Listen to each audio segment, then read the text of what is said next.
오늘 오후에 함께 보실 하나님 말씀은 누가복음 3장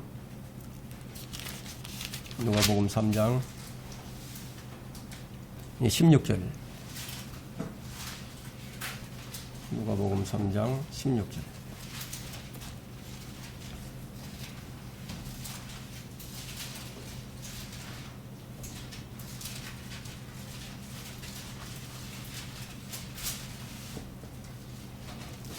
제가 받들어 읽겠습니다.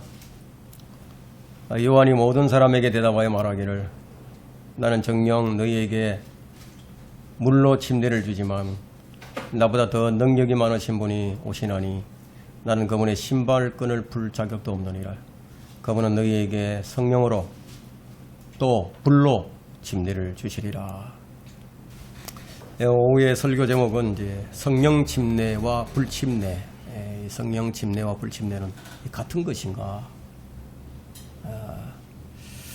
그런 제목으로 말씀을 전하도록 하겠습니다. 이 성령 침례와 불 침례 이 주제는 논란이 많은 주제입니다.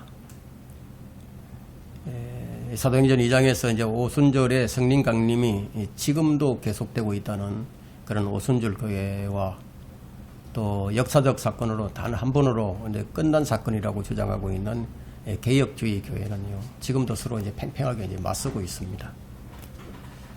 주님은 뭐 어제나 오늘이나 영원토록 동일하신 분이시기 때문에 교회에서 이제 성령이 임하고 또 이 방언이 터지고 또 여러 가지 은사들과 이 표적들이 일어나야 한다는 이런 주장은 주로 이 체험 신앙을 강조하는 이 교회들이 아주 열렬히 이제 선호하는 그런 주장입니다.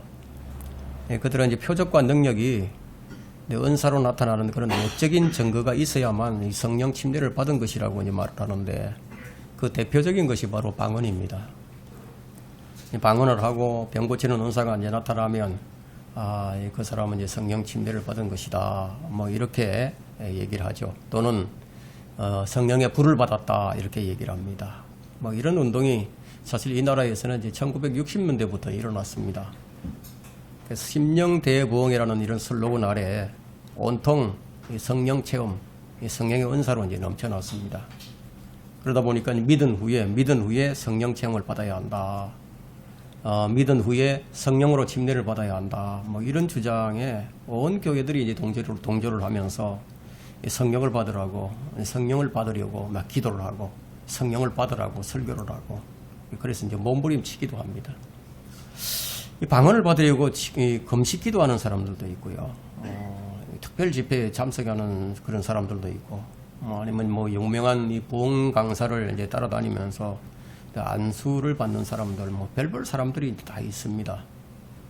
그러면 우리는 이 킹제임스 성경을 통해서 이 성령과 침례, 이 성령의 침례에 대해 성경이 이제 무엇이라고 말씀하시는가를 살펴보도록 하겠습니다. 이 성령 침례를 이제 공개적으로 이제 선포를 하고 증거한 사람이 누구냐면 침례인 요한이에요. 침례인 요한은 이제 요단강에서 물로 침례를 주면서 성령으로 이 침례를 주실 예수 그리스도를 선포를 했고요. 또 이 성령 침례를 이제 가르쳤습니다. 이 침례인 요한이 이 선포한 예수 그리스도는 어떤 분이냐면 세상 죄를 제거하는 하나님의 어린 양입니다. 동시에 성령으로 침례를 주시는 분이라고 요한이 선포를 합니다. 그럼 요단강에서 물로 침례를 주면서 행한 이 말씀은 예수님의 핵심 사역이 성령 침례를 주시는 분이라는 거예요. 요한의 물 침례는 이 백성들을 회개케 하는 데 목적이 있었는데, 그러니까 이제 요한의 물 침례는 거듭남이나 구원을 위한 그런 침례가 아니었습니다. 그러나 주님이 주시는 이 성령 침례는 구원과 연관이 되어 있다는 거예요. 거듭남과 이제 연관이 되어 있는 건데, 이것은 새 생명의 탄생을 주는 침례예요. 새 생명의 탄생. 마태복음 3장 11절에도 이제 동일한 이제 말씀이 있는데, 나는 정녕 회개시키기 위하여 너희에게 물로 침례를 주거니와. 회개를 시키기 위해서 물로 침례를 주는 요한인데, 내 뒤에 오시는 분은 나보다 더 능력이 많으시니 나는 그분의 신을 들 만한 자격도 없느니라. 그분은 성령으로 또 불로 너희에게 침례를 주시리라. 예. 그러니까 성령 침례는 사람이 주는 게 아니죠. 주님이 친히 주시는 침례예요. 그러니 주님 외에는 누구도 성령님으로 침례를 줄 수가 없어요. 그러니까 먼저 침례란 무엇인지 우리가 그 기본적인 의미를 아는 것이 참 중요합니다. 침례의 그 기본적인 의미는 뭐냐? 물속에 잠기는 거예요. 잠긴다. 뭔가 잠긴다는 뜻이 있습니다. 그러니까 물이 붙으면 물에 잠기는 것이죠. 그러면 이것은 죽음을 상징하는 것인데, 그러면 불이 침례 앞에 붙으면 어떻게 되죠? 불 속에 잠기는 거죠. 그죠? 이 불침례는 뭐냐? 지옥 불못에 잠기는 것이 그 불침례예요. 그러면 성령 침례는 자연히 뭐죠? 성령 안으로 잠기는 것이 성령 침례예요. 그 예수 그리스도의 사역 가운데 가장 위대한 사역은 자신을 믿는 자들에게 성령으로 침례를 주시는 거예요. 오늘날 이 교회와 이 교인들 사이에는 성령에 대한 무지와 오해가 아주 크게 달하고 있습니다. 그래서 성령 침례에 대한 무지는 그야말로 혼란 그 자체예요. 그래서 성령 침례에 대한 구약의 기록은 요엘서에 기록이 되어 있어요. 요엘서 2장 28절과 29절에 있는데 그 뭐라고 기록이 되어 있냐면 그 후에 내가 내 영을 모든 육체 위에 부으리라. 그러면 너희 아들들과 너희의 딸들이 예언을 할 것이요 너희의 노인들은 꿈을 꿀 것이며 너희의 청년들은 환상을 보리라. 또 그날에는 내가 남종들과 여종들 위에도 내 영을 부어주리라. 예. 그럼 베드로는 이제 오순절 이제 성령 강림으로 인해서 이 성령의 이제 부음을 받았습니다. 예. 그러자 즉시 요엘서 2장, 방금 읽었던 이 요엘서 2장을 탁 펼쳐서 설교를 한 거예요. 그것이 사도행전 2장 17절에 기록이 되어 있죠. 그 설교를 통해서 유대인들에게 무엇을 알게 하는 것인가 하면 이스라엘 온 집이 알아야만 하는 것이 있었어요. 이스라엘 온 집이 모르면 안 되는 거야 이거는. 그런데 이것이 어디 있느냐면 사도행전 3장 36절에 있습니다. 이스라엘인은 이건 모르면 안 돼요.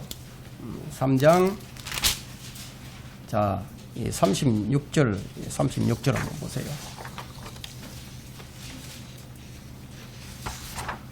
사도행전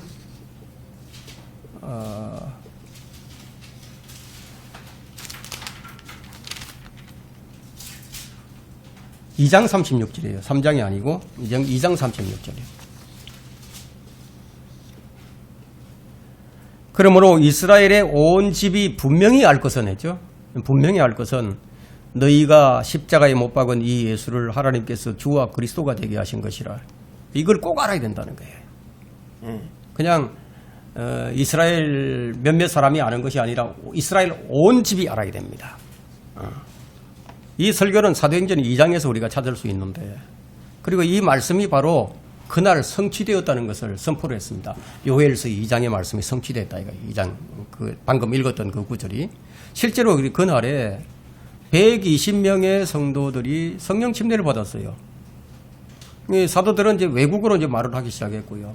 엄청난 인파들이 이제 말씀을 듣고 회심하는 역사가 일어났습니다. 그래서 우리가 사도행전 2장을 딱 읽어보면은 이 방언이 무엇인가를 분명하게 알 수가 있습니다. 이러한 것은 사람의 힘이 아니라 온전히 성령의 능력이었습니다. 그래서 베드로는 자신들이 받은 성령의 성령 침례를 사도들과 그 자리에 함께 모여 있었던 120명에게만 한정시키지 않았어요. 그가 설교하기를 회개하고 예수 그리스도의 이름으로 침례를 받으면 즉시 자신들과 마찬가지로 성령의 선물을 받는 것을 선포를 했습니다. 그래서 구약에서는 이 성령께서 어떤 특정한 사람들에게 임했는데 왕이나 또 선지자나 뭐 제사장들, 이 어떤 특별한 사람들, 이런 사람들에게만 성령이 임했어요. 근데 지금은 이제는 회개하고 주 예수 그리스도를 영접하면 누구든지 받을 수 있게 하신 거다 이거예요. 그러면 이 구절은 입증하는 구절이 어디냐? 사도행전 2장 38절이에요. 2장 38절. 뭐 제가 37절부터 읽어보겠습니다. 그들이 이 말을 듣고 마음에 찔림을 받아 베드로와 다른 사도들에게 말하기를 형제 여러분 우리가 어찌하여야 하리이까? 어찌하여야 하리이까? 라고 하니 베드로가 그들에게 답변하기를 회개하라. 그리고 죄들을 사함받은 것으로 인하여 너희 각자는 예수 그리스도의 이름으로 침례를 받으라. 그리하면 너희가 성령의 선물을 받으리라. 이 약속은 너희와 너희 자녀에게 한 것이며 또한 먼 곳에 있는 모든 사람 즉 주 우리 하나님께서 부르실 모든 사람에게 하신 것이라고 하더라 이거예요. 이 베드로의 주장이 아니라 구약에 기록된 말씀에 근거한 이 성령의 감동으로 선포된 하나님 말씀이었어요. 우리 주님께서 하신 말씀이죠. 스가랴 2장 10절을 한번 보세요 여러분. 스가랴 2장 10절.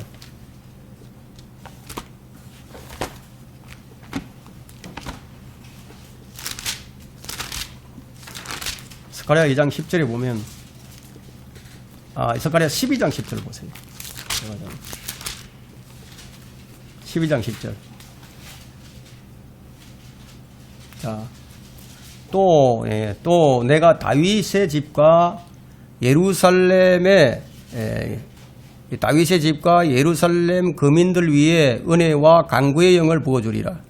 그러면 그들이 찔렀던 나를 볼 것이며 그들이 그를 위하여 애통하리니 마치 어떤 사람이 자기 외아들을 위하여 애통함같이 할 것이요 그들이 그를 위하여 비통에 잠기리니 마치 어떤 사람이 자기 처자들을 위하여 비통에 잠기듯 하리라. 근데 이 구절의 전반부는 이제 오순절에 이제 성취가 됩니다. 하지만 이제 후반부는 문자적으로 아직 성취가 되지 않았어요. 이것은 계시록 1장에서 1장 7절에서 성취가 될 것인데, 그런데 이 전반부와 후반부를 이제 한글 킹제임 성경에서는 이제 구두쯤으로 이제 분리를 합니다. 강구의 영을 부어주리라 하고 이제 구두점으로 딱 분리를 합니다. 네, 그런데 영어 킹제임 성경에는 이 전반부와 후반부에 콜론을 딱 찍어요. 콜론을 찍어서 이제 분리시키고 있습니다. 그냥 앞부분은 이제 오순절에 분명히 예루살렘 거민들에게 이제 부어줬어요, 성령이. 사도들과 함께 기도하던 120명의 사람이죠. 그리고 그날 모여인 3,000명의 사람이 성령을 받았어요. 그 이후로 이제 계속 믿는 자들이 늘어나면서 이제 모두 성령을 받습니다. 그런데 베드로의 설교대로 그 설교를 들은 유대인들이 모두 회개를 하고 주 예수 그리스도의 이름으로 침례를 받아서 성령의 선물을 받았다면은 주의 재림은 그 당시에 아마 이루어졌을 겁니다. 모두가 다 그렇게 했다면은. 그래서 후반부에 기록된 이 말씀 역시 문자적으로 성취되었을 거예요. 근데 이 부분은 좀 매우 질긴 고기에 속하기 때문에 저희 사실 이제 이해하기가 좀 어려울 겁니다. 뭐 다음에 이야기할 기회가 있을 것인데요. 만일 그들이 민족적인 회개와 더불어서 이 주님을 영접했더라면 유대인들은 이 자신들이 얼마 전에 십자가에 못 박여 죽였던 이 주님의 재림을 눈으로 목격을 하겠죠. 그러나 이 일은 곧 멈춰버리고 말죠. 왜냐하면 사도행전 7장에서 스테반이 스테반을 죽입니다. 그들은 민족적인 회개를 거부를 합니다. 그래서 후반부의 이 말씀이 이제 2000년 이후로 연기가 되어버린 거예요. 이것이 이제 콜론이 찍혀 있는 이유예요. 딱 두 개가 찍혔다. 구분이 됐다는 거예요. 그러니까 재림과 초림 때와 이제 재림 때로 이제 구분이 되어버렸죠. 이사야 32장 15절에도 그 영을 위로부터 우리에게 부어주실 때까지라. 광야는 비옥한 들이 될 것이며 비옥한 들은 살림으로 여겨지리라. 또 이 구절 역시 이제 초림이 아니라 재림 때입니다. 앞으로 다가올 천년왕국에 해당하는 말씀인데, 주님께서 위로부터 영을 부어주시는 일은 이미 이제 오순절에 행하셨던 이제 그 역사적 사건이에요. 예수 그리스도께서 육신을 입고 이 땅에 오신 것과 이제 마찬가지로 성령은 오순절에 하나님 아버지의 보내심을 받아 이 땅에 오신 거예요. 자, 우리 주님께서는 이제 부활 성천하셔서 영광을 받으셨기 때문에 성령을 우리에게 보내주신 거예요. 그래서 누구든지 예수 그리스도를 믿을 때 주님께서 위로부터 영을 부어주셔서 우리가 성령으로 살아갈 수 있는 토대를 마련해 주신 겁니다. 디도스 3장 6절에서 그래서 이 성령을 예수 그리스도 우리 구주를 통하여 우리에게 풍성히 부어주셨느니라고 말씀합니다.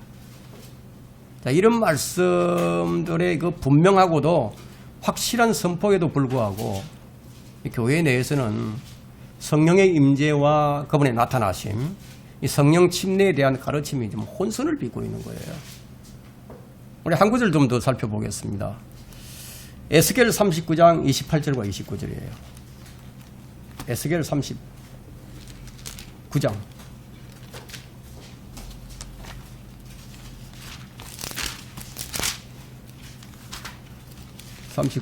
28절과 29절 봅니다. 내가 그들을 이방 가운데로 사로잡혀 가게 하였으나 내가 그들을 그들의 본토로 모았으며 그들 중, 여기 중요합니다. 그들 중 아무도 더 이상 거기에 남기지 아니하였으니 그들이 나를 그들의 하나님인 줄 알리라. 그죠? 자, 이 말씀은 29절도 내가 더 이상 그들로부터 내 얼굴을 숨기지 아니하리니 이는 내가 나의 영을 누구에게요? 이스라엘 집 위에 부었습니다. 주 하나님이 말하노라. 이 말씀은 오순절에 성령을 부어주셨던 말씀이 아니에요. 아직 성취가 안 된 말씀입니다. 왜냐하면 그들 중 아무도 더 이상 거기에 남기지 아니하리라. 이 말씀은 이제 흩어졌던 유대인들이 이방 가운데서 지금 살아가고 있잖아요. 근데 그들이 한 사람도 남기지 않고 다 본토로 돌아올 때 그때 성취가 됩니다.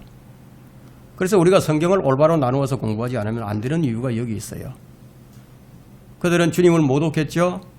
주님을 배척했죠. 주님을 욕했죠. 십자가에 못 박아 죽여버렸지만 하나님께서는 이들의 행위에 상관없이 우리 주님께서 기록된 말씀대로 우리의 죄들을 제거하시고 장사되셨다가 부활하셔서 성천하셨습니다.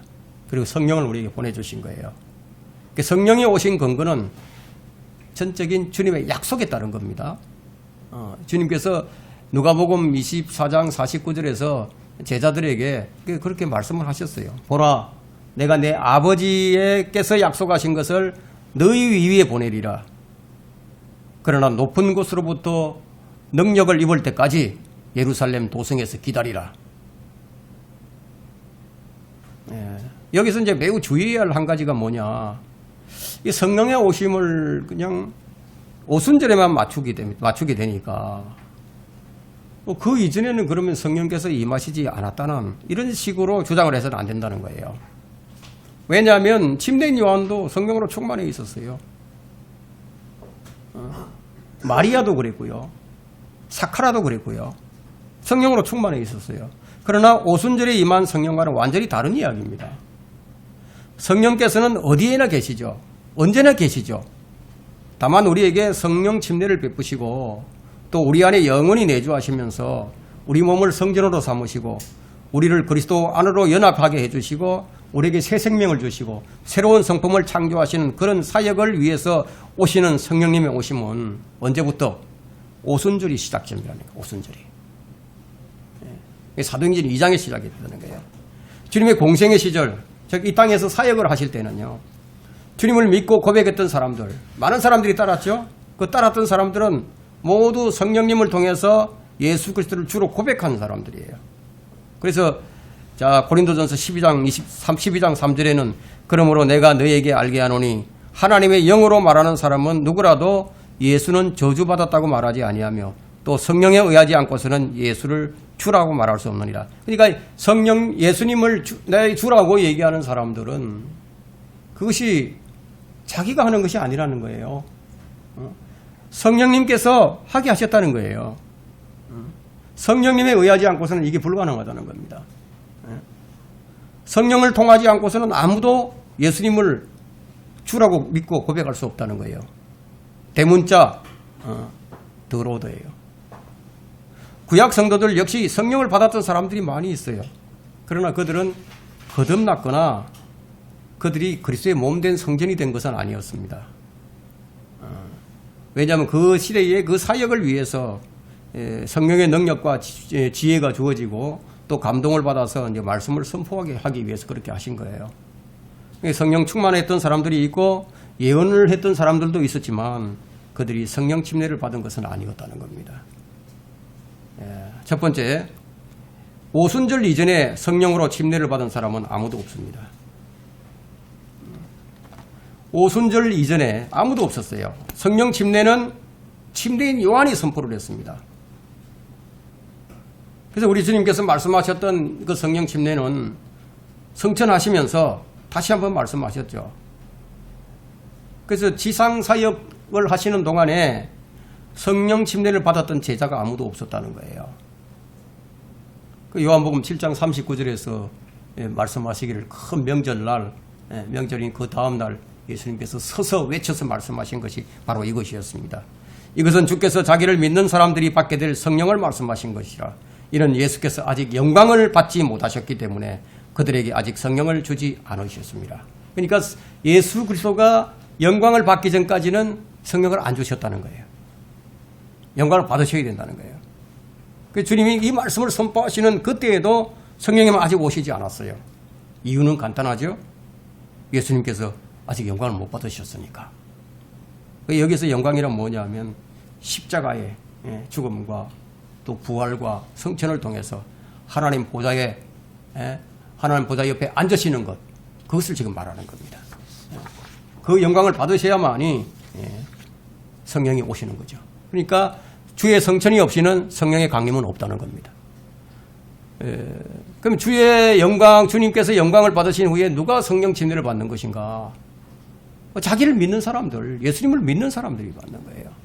구약시대처럼 어떤 특별한 사역자가 받는 것이 아니고 성령 침례는 주님을 믿는 자들이 받는다고 했습니다. 그럼 유대인이나 이방인 구분이 없어요. 예수 그리스도를 믿으면 성령을 주신다. 이것이 성령 침례예요. 베드로가 이 사실을 직접 목도를 합니다. 사도행전 11장 17절에서요. 이방인들이 성령 침례를 받는 걸 목도를 하는 거예요. 그러므로 하나님께서 주 예수 그리스도를 믿는 우리에게 주신 것과 똑같은 선물을 그들에게 주셨다면 내가 누구이기에 하나님을 거역할 수 있는가? 내가 누구이기에 하나님을 거역할 수 있겠는가? 사도 바울 똑같은 말을 합니다. 에베소서 1장 13절에서 그분 안에서 너희도 진리의 말씀 곧 너희 구원의 복음을 듣고서 그분을 신뢰하였으니 또 너희가 그분을 믿고서 약속의 그 성령으로 인침을 받은 것이라. 약속의 그 성령으로 인침을 받았다. 그 예수 그리스도를 믿을 때 주님께서 친히 성령으로 침례를 주시는 거예요. 이건 주님께서 예수 그리스도께서 주시는 침례예요. 그것이 바로 성령 침례라는 거예요. 그래서 성령을 받았다는 것이 이 죄의 단절이거나 아니면 성령의 풍성한 열매를 맺는 삶을 살게 되었다. 이런 것이 아니에요. 성령으로 침례를 받았다는 것은 내가 그리스도 안으로 들어갔다. 하나님과 나와의 관계성 문제입니다. 그 성령 침례를 받으면 어떤 외적 증거가 눈에 보이거나 현상이 어떻게 드러나는 것이 아니고 몸이 불같이 뜨거워진다거나 황홀경에 빠진다거나 아니면 환상을 본다거나 외국어가 아닌 알아듣지도 못하는 그런 말을 한다거나 이런 외적 체험을 경험하게 된다면 그건 뭐예요? 그건 누구에 의해서냐 이게.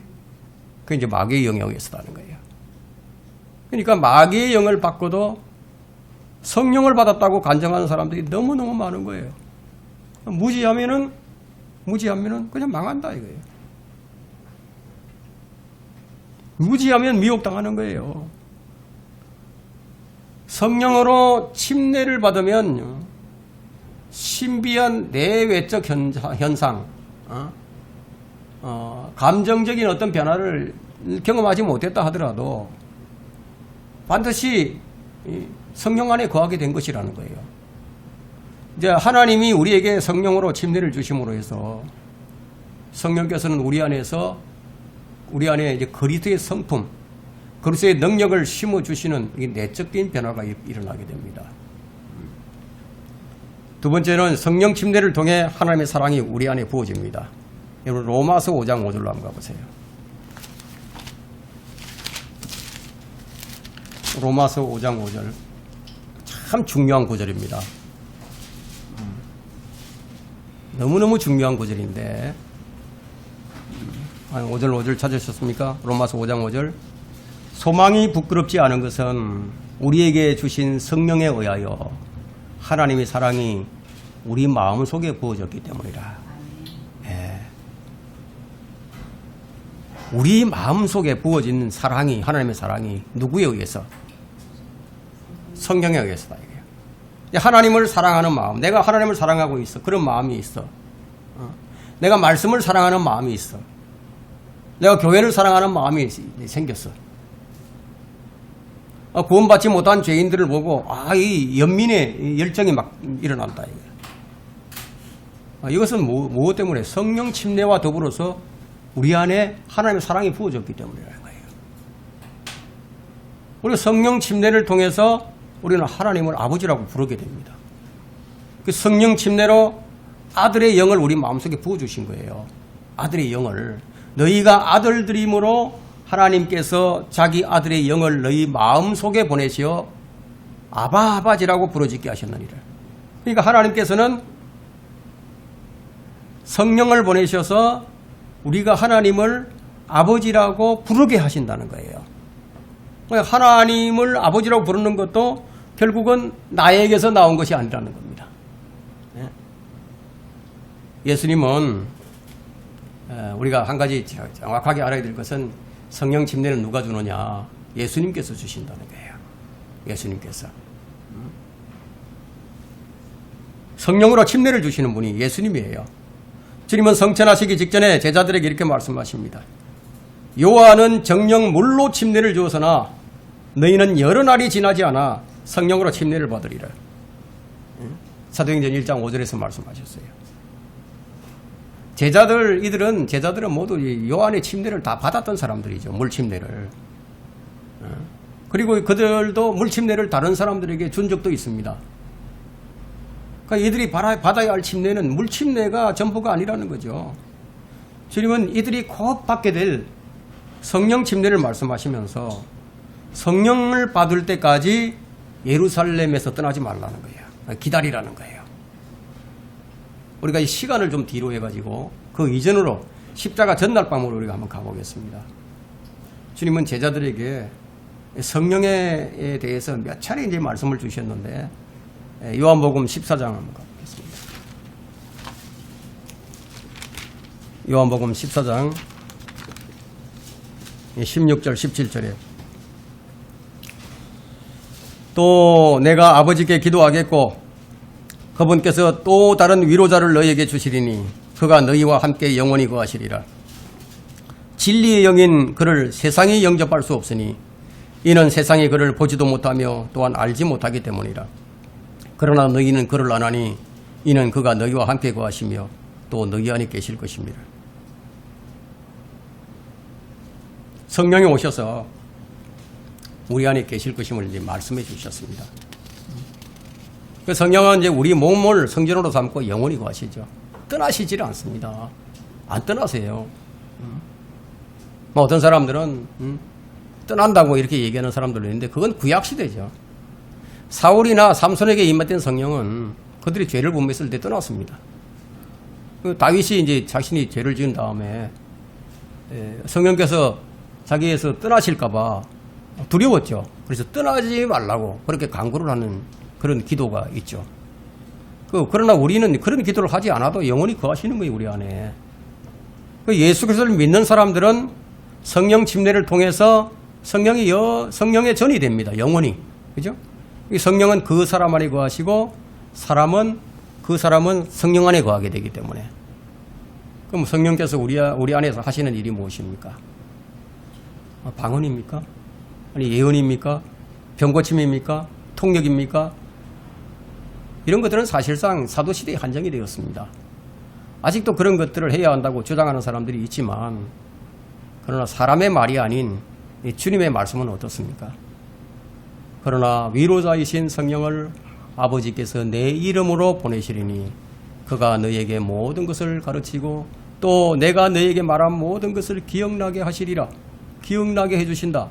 소위 성령 침례를 받았다고 주장하는 사람들이 정말 주님께서 말한 모든 것을 기억하고 있습니까? 모든 것은 고사하고 주님께서 하신 말씀의 1000분의 1도 몰라요. 성령님께서는 성경을 가르쳐 주시고 주님의 말씀을 기억나게 해주십니다. 사도들이 주님이 말씀하셨던 모든 것을 기억해내서 이 성경을 기록하는 것이 그렇게 어려운 일이 아니었다는 거예요. 왜냐하면 성령께서 다 기억나게 해주셨으니까. 성령이 임하시면 말씀을 배우고 공부를 하고 싶어집니다. 아이가 뭐 젖을 찾는 것이 본능이듯이 말씀을 찾는 것이 그것은 영적 본능입니다. 그렇지 않다면요, 여러분의 거듭남을 심각하게 의심을 해보고 점검해 봐야 됩니다. 이 성령의 또 한 가지 증거는 성령의 또 한 가지 증거는 요한복음 15장 26절입니다. 그러나 내 아버지께서 너희에게 보낼 위로자 곧 아버지께로부터 나오시는 진리의 영이 오시면 그가 나에 관하여 증거하시리라. 그러니까 성령께서 오셔서 예수 그리스도를 증거하는 그 사역을 하신다는 거예요. 말하자면 성령의 증거를 받아야만 정인이 될 수 있다는 겁니다. 그럼 남이 듣고 본 것을 내가 말하면 그건 정인이 아니죠. 그냥 말을 옮기는 자에 지나지 않습니다. 성령은 우리를 가르쳐서 그리스도의 정인이 되도록 만드시는 거예요. 그럼 여러분들이 예수 그리스도가 누구인지 어떻게 알게 됐습니까? 어떤 전도자가 뭐 전도지를 주고 뭐 가르쳐 줬다고 그렇게 말할 수도 있겠죠. 그러나 그것을 믿고 그것을 아는 일은 사람의 말이 아니라는 거예요. 어떤 사람의 복음 선포는 반드시 성령의 증거를 통해서만 내 안에 내 마음속에 강하게 확신으로 들어오는 겁니다. 사람의 말로 믿은 사람은 그 사람의 말에 이제 흔들리게 되죠. 사람의 말에. 더 말을 잘하는 사람들을 만나게 되면은 그냥 흔들리는 거예요. 그래서 바람에 흔들리는 갈대와 같은 그 믿음이 그냥 흔들려 버리는 거예요. 그러나 성령의 증거를 받은 사람들은요, 사람의 말이나 주장에는 동요하지 않습니다. 요동하지 않아요. 그래서 사도 바울이 고린도전서 2장 4절에 말하기를 또 내 말과 내 설교를 설득력 있는 인간의 지혜의 말로 하지 않고 성령과 능력 나타냄으로 하였으니, 바울은 자신이 말을 할 때 임의대로 한 것이 아니고 성령과 능력 나타남으로 말을 한 거예요. 왜냐하면 성령님이 믿는 자들에 임하시는 것은 무엇 때문에? 주님을 증거하기 위해서. 성령 침례를 받은 사람은 누구나 다 그리스도의 증인이 됩니다. 이건 매우 자연스러운 현상이에요. 성령을 받으면 증거자가 된다는 거죠. 여러분이 이제 사도행전에서 성령 충만을 받았던 제자들이 예외 없이, 한 사람도 예외 없이 예수 그리스도를 증거했다는 것을 아마 찾아보았을 겁니다. 읽어봤을 겁니다. 성령 침례를 받은 증거가 뭐냐?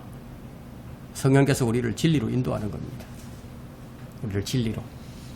그것이 이제 요한복음 16장 13절에 있는데, 그러나 진리의 영이신 그분이 오시면 너희를 모든 진리로 인도하시리라. 그분은 자신에 관하여 말씀하지 아니하시며 무엇이나 들은 것을 말씀하실 것이요 또 너희에게 다가올 일들을 알려주시리라. 이 점쟁이처럼 내일 일어날 일이 뭐다 이런 거 알려주시는 게 아니라 성경에 기록된 예언들, 이 예언들에 대해서 이제 알려주신다는 겁니다. 그러니까 여러분 안에 이제 주님에 대한 증거가 있고 여러분이 진리로 인도함을 받고 있다면은 그건 바로 성령을 받은 증거예요. 그것이 증거라고요. 방언이 아닙니다. 병고침이나 통역이 성령의 침례의 증거가 아니에요. 그것은 성령의 은사죠. 성령의 은사예요. 성령의 침례와 은사는 달라요. 주님께서 제자들에게 성령께서 오셔서 하실 사역이 무엇인지 분명하게 가르쳤습니다. 만약 교회가 방언이나 통역이나 이 병고침이나 환상을 성령 침례를 받은 것이라고 가르친다면 그건 주님께서 제자들에게 가르치지 않은 것을 가르치는 거예요. 우리가 한 가지 분명히 알아야 할 것은 성령 침례는 성령의 은사가 아니다. 성령의 침례가 성령의 열매도 아니다. 이걸 분명히 알아야 됩니다. 그러면 성령 침례는 말 그대로 우리가 성령 안에 들어가는 거예요. 성령 안에 잠기는 거예요. 성령을 우리 안에 부어주심으로 그리스도의 생명 안으로 우리가 들어가고 그리스도가 우리 안에 들어오시는 거예요. 그러면 이 성령으로 침례를 받았다든지 안 받았다든지 이걸 어떻게 알죠? 우리가 내가 진리로 인도함을 받고 있는 거 아닌가? 그걸 보면 안다는 거예요. 그 마음이 자꾸만 그쪽으로 끌리게 되어 있습니다. 주님을 더 많이 알아야겠다는 이런 마음이 이제 자꾸 생겨나죠. 이 성령 침례 이 문제는요, 이 주제는 사실상 2000년 교회사에서 계속해서 논란의 대상이 되어 왔던 주제입니다. 그러나 이 성령 침례를 받은 사람은 성경을 탁 펼쳐들고 성경이 말하는 그대로 다 믿어지는 거예요. 성령 침례를 받은 사람의 특징이에요. 이 성경을 펼쳐들면 다 그대로 믿어진다는 거예요. 아무런 어려움도 의심도 없이 혼란도 없이 다 믿어지는 거예요. 세 번째, 성령 침례와 불침례는 함께 받을 수 없다는 거예요. 사실 이게 성령 침례와 불침례를 같은 것으로 혼동을 합니다. 요한이 모든 사람에게 대답하여 말하기를 나는 정녕 너희에게 물로 침례를 주지만 나보다 더 능력이 많으신 분이 오시나니 나는 그분의 신발끈을 풀 자격도 없느니라. 그분은 너희에게 성령으로 또 불로 침례를 주시리라. 요한은 물로 침례를 주지만 예수 그리스도께서는 성령으로 또 불로 이 두 가지 침례를 주시는 분으로 여기서 소개되고 있습니다. 두 가지 침례를 주신다는 거예요. 그런데 개역 성경에는요, 이 부분이 성령과 불로 침례를 주시리라 이렇게 이제 번역이 되어 있습니다. 성령과 불로. 그러니까 예수님께서 성령과 불로 한꺼번에 주는 것으로 이게 그런 게 기록이 되어 있다는 거예요. 성령과 불은 결코 같지 않죠. 주님께서 한 사람은 성령 속에 잠기게 하시고 다시 끄집어내 가지고 불 속으로 집어넣는 그런 일을 안 하신다는 거예요. 성령을 불이라고 말한 곳은 성경에 어디에도 없어요. 그럼 어떤 사람들은 성령의 불을 받았다 이런 말을 하죠. 그럼 어디서 그렇게 불을 받았냐 하면은 사도행전 2장 1절을 갖다 댄다거나 누가복음에서 이제 엠마오라던 두 제자가 예수님께서 성경을 열어 보여주실 때 그때 마음이 좀 뜨거워진 것을 가지고 성령의 불을 받았다 이런 식으로 얘기를 한다 이거예요.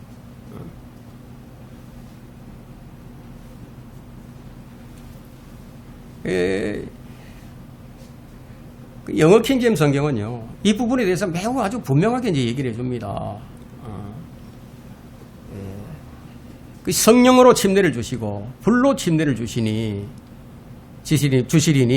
뭐 이 둘은 분명히 구분되고 있고 다른 거예요. 성령으로 침례를 받은 사람은 불침례를 받을 수 없고 불침례를 받은 사람은 성령 침례를 받지 못합니다. 주님은 모든 사람에게 이 둘 가운데 한 가지 침례를 주시는 거예요. 나는 어떤 침례를 받을 것이냐. 주님께서 주시는데, 그래서 누가복음 3장 16절은요, 그래서 마침표로 끝나지 않습니다.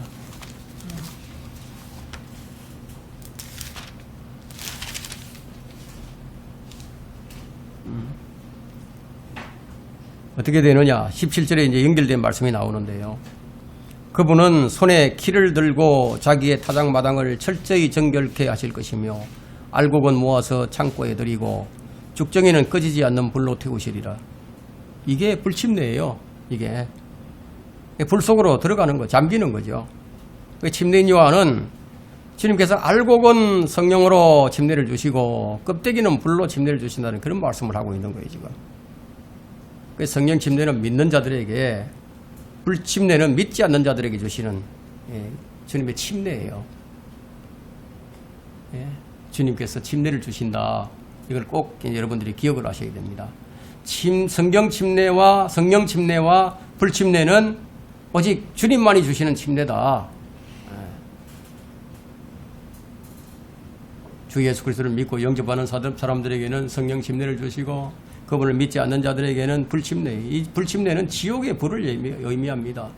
영원한 불못에 던져질 것임을 지금 말씀하는 거죠. 계시록 20장에는 사망도 지옥도 불못에 던져지니 이것이 둘째 사망이라. 사망도 지옥도 불못에 던진다. 누구든지 생명의 책에 기록되지 않는 자는 불못에 던져지리라. 이것이 불침례예요. 불침례. 그러니까 개역 성경을 쓰는 사람들은 성령 침례와 이 불침례를 같은 것으로 자꾸 생각을 합니다. 또 그렇게 가르쳐요. 여러분 다른 것은 결코 같지 않습니다. 여러분 하나님과 마귀를 같다고 한다면 그건 말이 안 되죠. 하늘과 지옥을 뭐 같다고 하면 말이 안 되는 거예요. 자, 이런 오해는 주로 잘못된 성경이 그 뿌리입니다. 왜냐, 성령과 불로, 성령과 불로 이렇게 되어 있다. 성령과 또 불로 이렇게 되어 있어야 하는데 성령과 불로 이렇게 붙여버렸다. 그래서 성령을 받으라, 불을 받으라는 말이 아주 동의어처럼 쓰이는 우스꽝스럽지도 않은 일들이 이제 교회마다 막 일어나고 있는 거예요. 요한복음에도 동일한 증거가 있습니다. 요한복음 1장 33절에는요.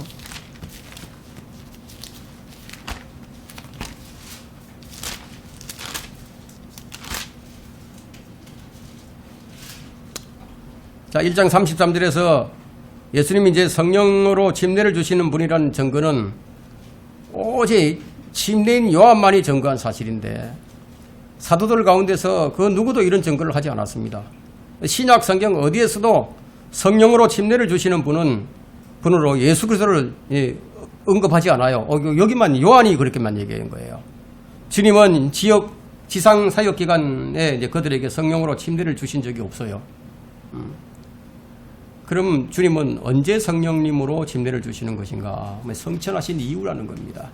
주님은 친히 성령 침례에 대해서 이제 말씀을 해 주셨습니다.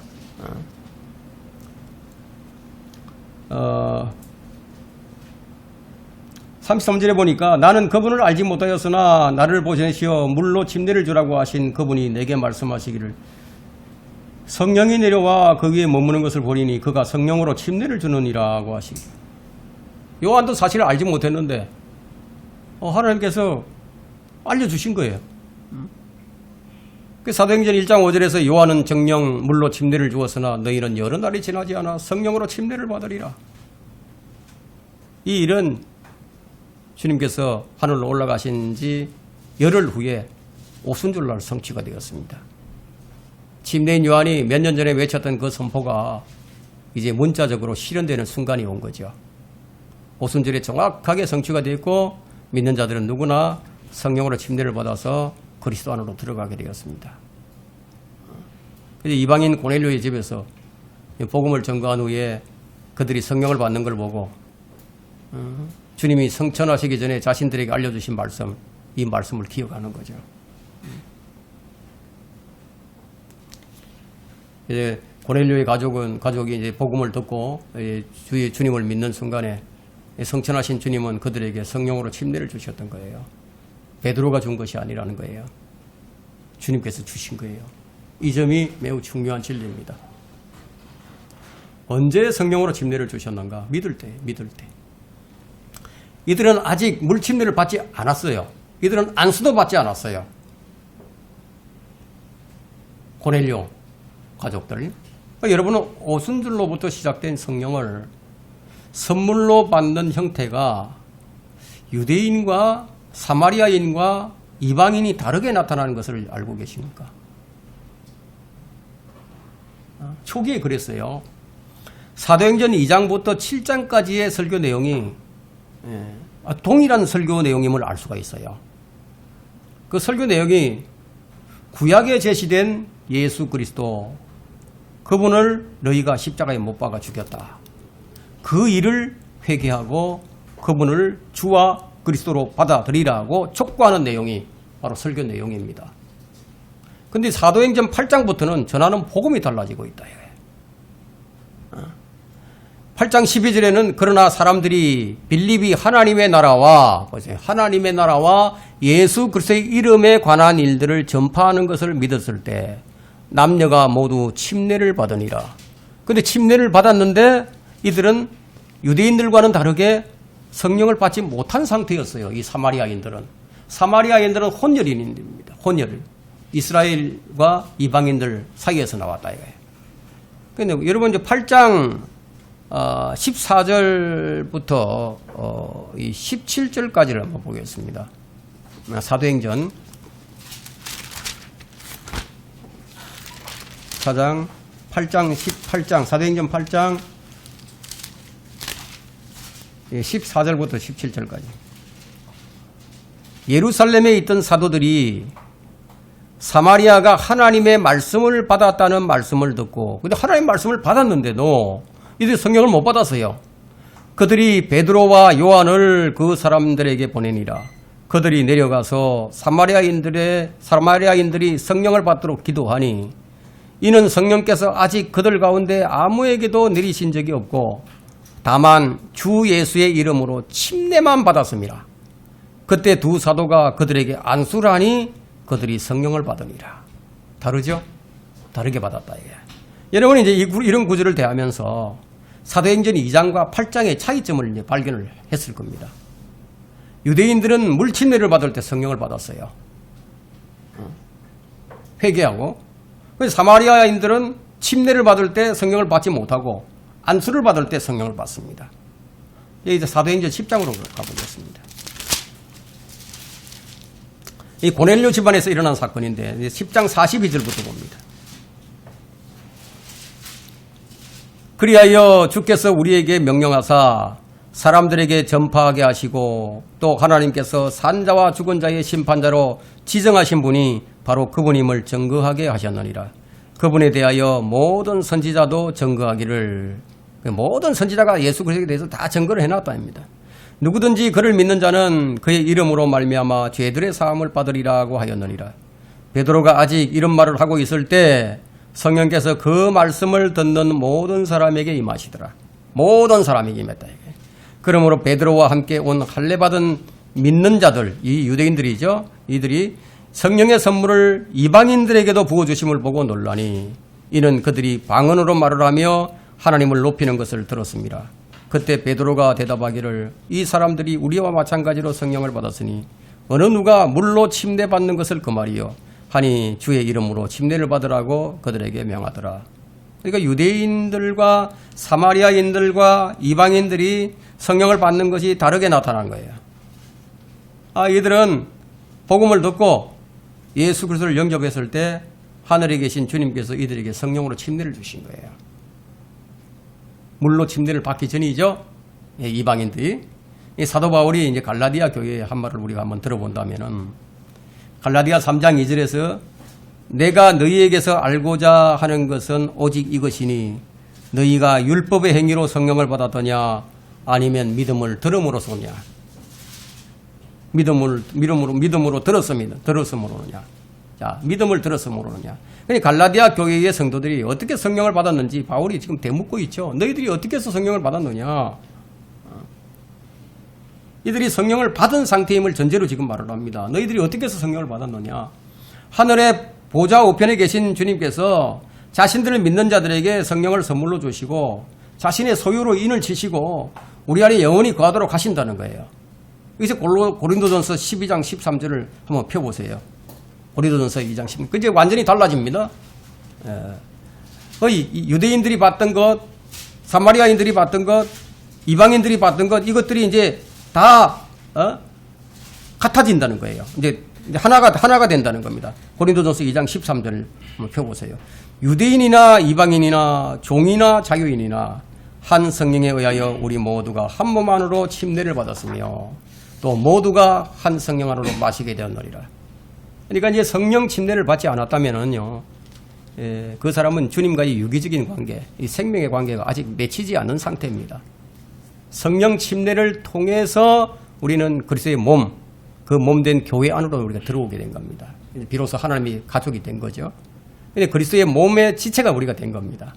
그럼 성령은 우리를 그리스도 안에 거하게 하시고 그리스도와 하나가 되게 그렇게 해주신다는 겁니다. 성령을 받으면 어떤 표적이 있을 것이다 이렇게 생각을 한다면요, 아마 여러분들은 평생 동안 신앙생활을 해도 뭐 성령을 받았는지 안 받았는지 확신도 못하고 살아갈 겁니다.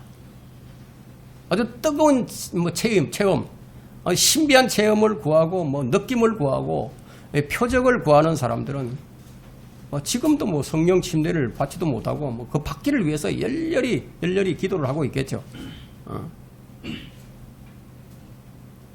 예, 이 성령 침례는 어떤 느낌이 아닙니다.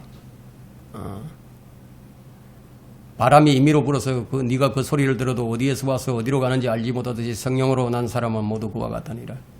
성령으로 태어난 사람은 모두 그와 같다는 거예요. 예수 그리스도를 믿을 때 주님은 즉시 성령으로 침례를 주십니다. 성령 침례의 가장 큰 영적 의미가 뭐냐? 유기적인 연합이에요. 유기적인 연합. 이제 그리스도와 연합하는 거죠. 생명의 유기적인 연합. 이것이 가장 큰 목적이에요. 다른 표현으로 얘기하면요, 그리스도 안으로의 침례예요. 그리스도 안으로 잠기는 걸 얘기하는 거예요. 그러니까 성령께서 믿는 자들을 먼저 그리스도 안으로 집어넣으신다 이거예요.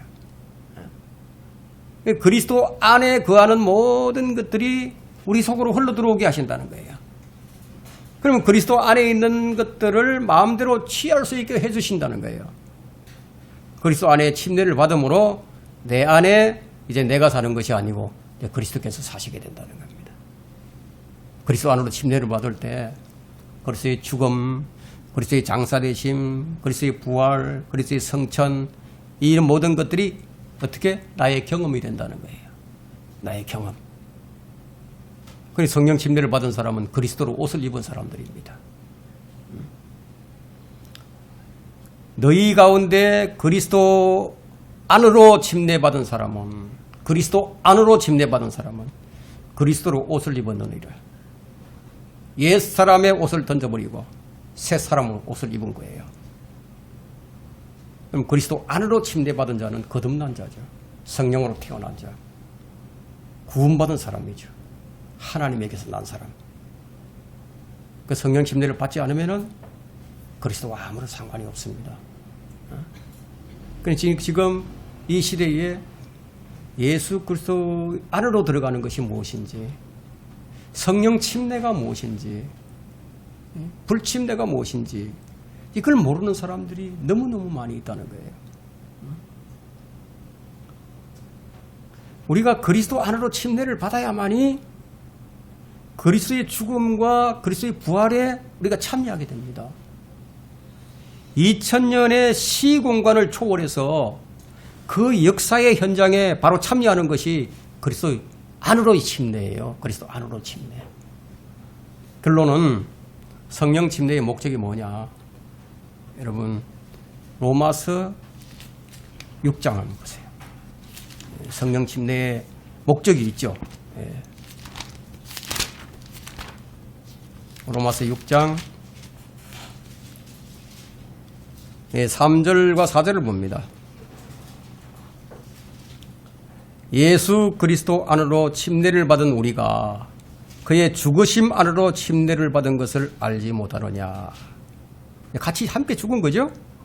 그러므로 우리가 죽음 안으로 침례를 받아 그와 함께 장사되었으니, 함께 장사되었죠. 이는 아버지의 영광으로 인하여 그리스도께서 죽은 자들로부터 일으키심과 같이 우리도 또한 생명의 새로운 가운데서 행하게 하려 함이라. 바울은 이미 침례를 받은 우리라고 단정을 하고 말을 합니다. 성도는 이미 받았다는 것을 전제로 하고 있죠. 근데 문제는 이제 이런 영적 사실에 대해서 내가 얼마나 알고 있느냐 하는 거예요. 그 사실을 내가 진리로 믿고 있는가 하는 것이에요. 이 사실을 믿을 때요, 누구라도 이 사실을 믿게 되면 십자가에 그리스도와 함께 나도 이제 못이 박히고 함께 묻히고 함께 살아났던 이 성경의 진술이 아주 자연스럽게 그냥 이해가 된다는 거예요. 이제 우리는 성령으로 침례를 받았으니까 우리가 어떻게 해야 되죠? 우리가 어떻게 살아야 할 것인가? 이것이 중요하죠. 어떻게 살아야 할 것인가? 성령으로 충만해서 살아야 된다는 거예요. 이것이 오늘 여러분들에게 전한 설교의 목적입니다.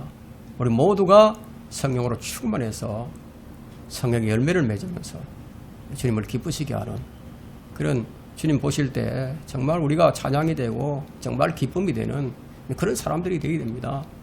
그냥 뭐 주일날 한번 와서 잠깐 예배 드리고 이게 돌아가고 뭐 이렇게 다람쥐 쳇바퀴 돌듯이 그렇게 하는 것이 아니라 정말 이 예배 모임에 참여할 때 기쁨이 있어야 돼요. 감동이 있어야 됩니다. 찬양도 마음속에서 우러나오는 것으로 찬양도 하고 기도할 때도 진정성이 있고 예배 드릴 때도 성령께서 임재를 하셔서 우리가 임재한 가운데서 우리가 예배를 드리고 있다는 이런 것들이 우리에게 주어질 때 그때 은혜가 넘치죠. 그럼 우리가 새로움을 입죠. 새로움을 입고 우리가 돌아가게 됩니다. 그러면 우리 일주일을 갖다가 거뜬하게 살아갈 수 있는 거죠. 근데 이런 것이 없이 그냥 와서 냉랭하게 와서 냉랭하게 가버리면 일주일 살아가는 것이 정말 그냥 피곤한 거예요, 그냥. 여러분들 잘 이해하셨으면 좋겠습니다.